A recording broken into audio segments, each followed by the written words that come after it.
Hi friends, நான் Marie Curie. 1867ஆம் ஆண்டு போலந்தில் பிறந்தேன். சிறுவயதில் இருந்தே அறிவியலுக்கான ஆர்வம் அதிகம். ஆனால் அந்த காலத்தில் பெண்களுக்கு கல்வி பெற அனுமதி இல்லை.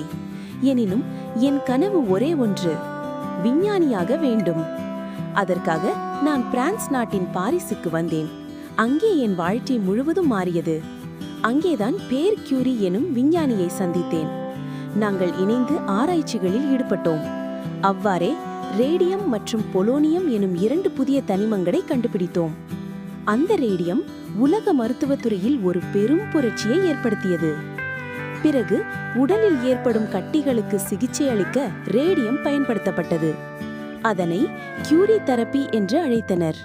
அதன் மூலம் புற்றுநோய் சிகிச்சைக்கு வழி திறந்தது. 1903ஆம் ஆண்டு நாங்கள் நோபல் பரிசு பெற்றோம் இயற்பியலில். அதற்கு பிறகு 1911இல் 2வது நோபல் பரிசும் ரசாயனத்தில். இவ்வாறு 2 நோபல் பரிசு பெற்ற முதல் மனிதன் நானாகிவிட்டேன்.